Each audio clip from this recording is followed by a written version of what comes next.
We need to talk about race. Why are people protesting? Why are people angry? Slavery ended 150 years ago. The civil rights movement was 60 years ago. Racial discrimination is illegal now. Heck, we even had a black president. So why are people still upset? We're going to go through history and we're going to look at some data, and we're going to go quickly so this video doesn't get too long. So hang on. These are two households in America. One is black, the other is white. Today, the average black household has 60% of the income of the average white household, but only 1/10 of the household wealth. Why does that matter? Well, household wealth helps send kids to school, helps launch small businesses, stabilizes loss of income, and helps families survive catastrophic events like divorce or unemployment. What's amazing about this number is that there are lots of extremely wealthy African Americans, movie stars, pop stars, 75% of the NBA, 70% of the NFL, Oprah, Tyler Perry, Ben Carson, Morgan Freeman, and there are a lot of extremely poor white families. Think of Appalachia and other parts of rural America. But even when we factor all that in, the average black household still has only 1/10 the wealth of the average white household. How did that happen? Well, here we go. What happened after we freed the slaves, after the Civil War ended? 9 states enacted vagrancy laws, making it a crime to not have a job. The law was applied only to black men. 8 of those states then allowed prisoners, the black men who'd just been arrested for not having a job, to be hired out to plantation owners with little or no pay going to the prisoners themselves. So, that's right, men who had been freed from the plantations found themselves right back on the plantations. Additional laws prohibited mischief and insulting gestures, which allowed more black men to be arrested and created a huge market for convict leasing. Working conditions for these leased convicts could be worse than slavery because the plantation owner leasing the black prisoner had no long-term interest in his well-being. By the turn of the 20th century, every state in the South had mandated racial segregation by law, Jim Crow laws, which supported a social ostracism for blacks that extended to schools, churches, housing, jobs, restrooms, hotels and restaurants, hospitals, prisons, funeral homes, morgues, and cemeteries. White politicians competed with each other to be more strict and specific on segregation. For example, a law prohibiting blacks and whites from playing chess together. No interracial chess playing. That might lead to lawn darts.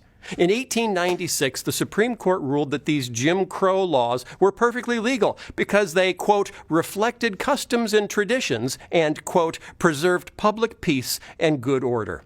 These laws stayed in place until 1954, when the idea of separate but equal was struck down in the ruling known as Brown versus Board of Education. So what happened next after Brown? Well, in 1956, the Southern Manifesto was signed by 101 out of 128 Congress members from the South, pledging to maintain Jim Crow by all means possible. 5 states passed nearly 50 new Jim Crow laws after 1954. Private whites-only schools, dubbed segregation academies, popped up all across the South, many of them Christian. But now widespread civil rights protests, combined with anti-war protests that were occasionally becoming violent, inspired the political rise of law and order rhetoric. Richard Nixon became the first candidate to campaign specifically on a platform of law and order. In 1968, 81% of Americans agreed that law and order had broken down in this country, and the majority blamed communists and Negroes who start riots. Let's go back to household wealth. The average black household has 1/10 the wealth of the average white household. Why is that? Because the number one source of intergenerational wealth in America is home ownership. And from the 1930s to well into the 1960s, the federal government enacted policies to actively encourage white families to own homes and discourage black families from doing the same. In 1934, the Federal Housing Administration created a risk rating system to determine which neighborhoods were safe investment for federally backed mortgages. Black neighborhoods were deemed too risky, marked off in maps with red ink, in a practice now known as redlining.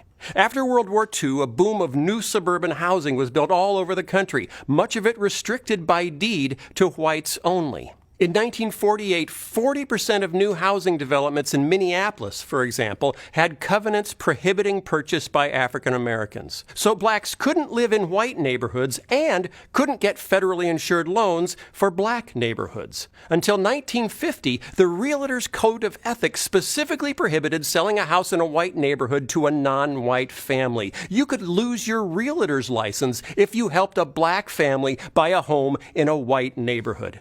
In the 1930s, the FHA's underwriting manual said, quote, incompatible racial groups should not be permitted to live in the same communities.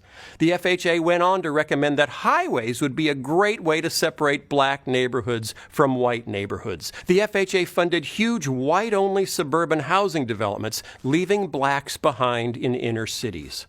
After World War II, the GI Bill provided subsidized mortgages to help millions of men returning from war to buy their first home. While technically eligible for the GI Bill, the way it was administered left 1 million black veterans largely on the outside looking in. In New York and New Jersey, the GI Bill insured more than 67,000 new mortgages. Fewer than 100 of those went for homes purchased by non-whites. In 1947, there were 3,200 mortgages in Mississippi guaranteed by the government for returning veterans. Of the 3,200, only 2 went to black veterans. As a result, white families after the war were able to build home equity, growing wealth for retirement, inheritance, and college education for their kids. One historian has stated that there was no greater instrument for widening an already huge racial gap in post-war America than the GI Bill. And then came the war on drugs. Inner-city blacks were extremely vulnerable economically. The overwhelming majority of African Americans in 1970 lacked college degrees and had grown up in fully segregated schools. In the second half of the 20th century, factories and manufacturing jobs moved to the suburbs. Black workers struggled to follow the jobs. They couldn't live in many of the new suburban developments. And as late as 1970, only 28% of black fathers had access to a car. When a white man in Cicero, Illinois, just outside Chicago, sublet an apartment to a black family, the white community rioted, setting fire to the apartment building and smashing windows until the National Guard had to intervene. The result of all of this: in 1970, 70% of African American men had good blue-collar jobs. By 1987, only 28% did. As unemployment skyrocketed in African American communities, so did drug use. As drug use increased, so did crime. A dynamic today that we see playing out in white rural communities hit hard by unemployment and opioid addiction. Throughout the 1970s, white America became increasingly concerned by images of black violence shown on TV and in magazines. Drugs were the problem. Drug dealers and drug users were the enemy.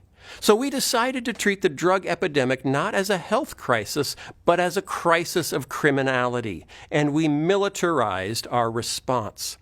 During the Reagan-Bush years from 1981 to 1991, how we invested money in anti-drug allocation completely changed. The anti-drug budget for the Department of Defense went from $33 million in 1981 to more than $1 billion in 1991. The Drug Enforcement Agency's budget to fight criminality and drug use went from $86 million to more than $1 billion. Then we came to the 1986 Anti-Drug Abuse Act, which carried mandatory minimum sentences, much harsher for the distribution of crack cocaine, which was associated with blacks, than powder cocaine, which was associated with whites. Mandated evictions from public housing for any tenant who permitted drug-related criminal activity to occur on or near premises. It eliminated many government benefits, including student loans, for anyone convicted of a drug crime.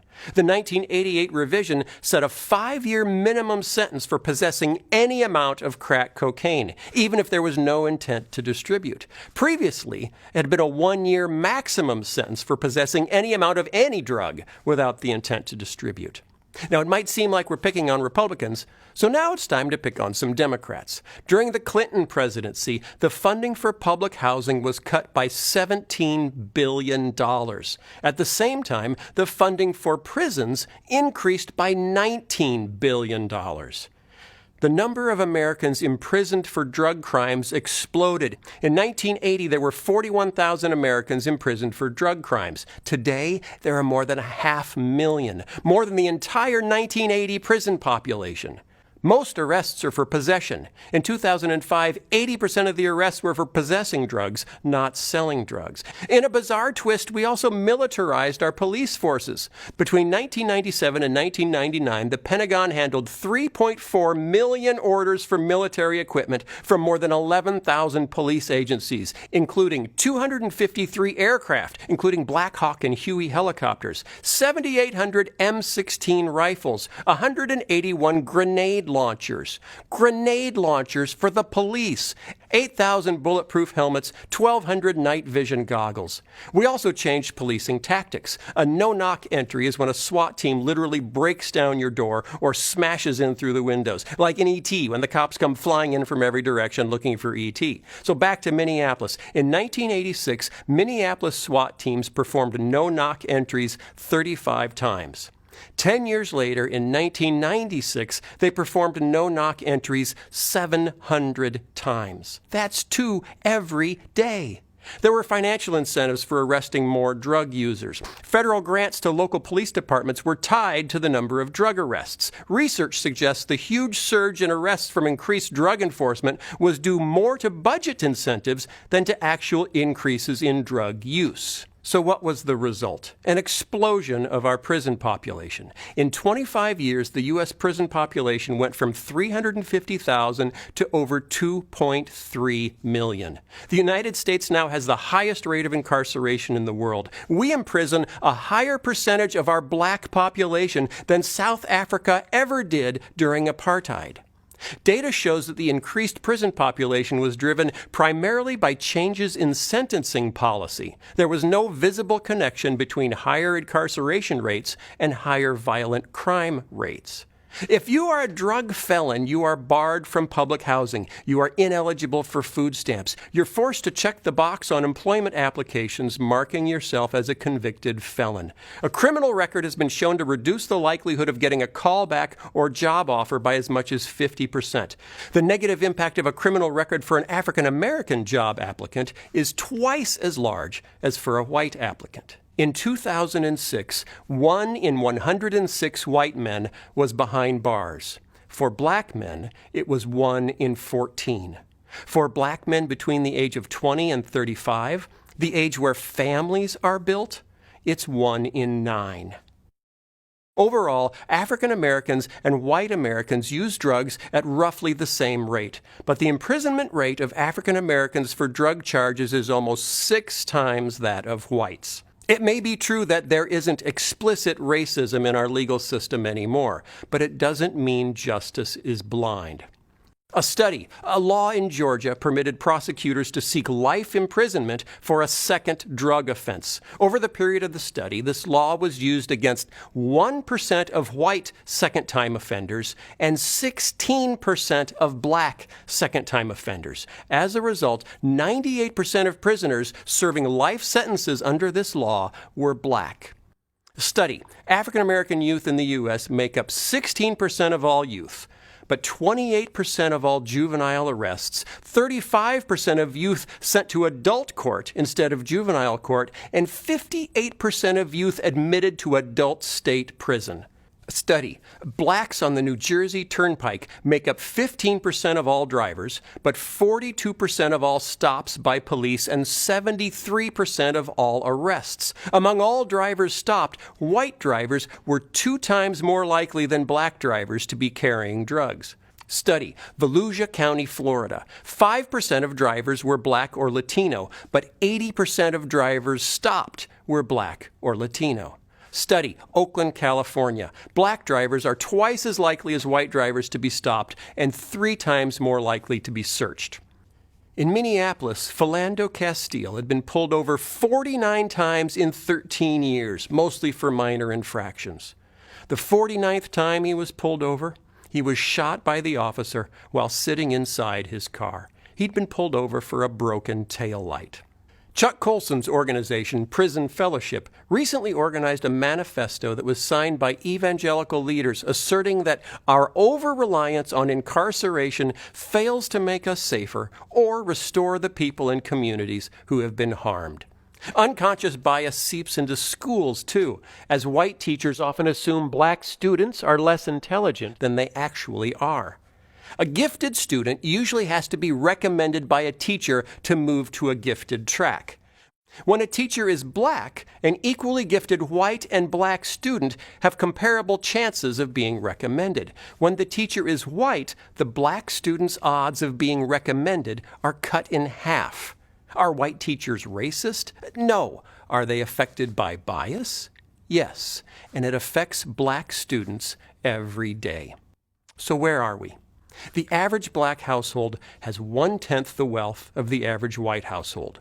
This didn't happen by accident. It happened by policy.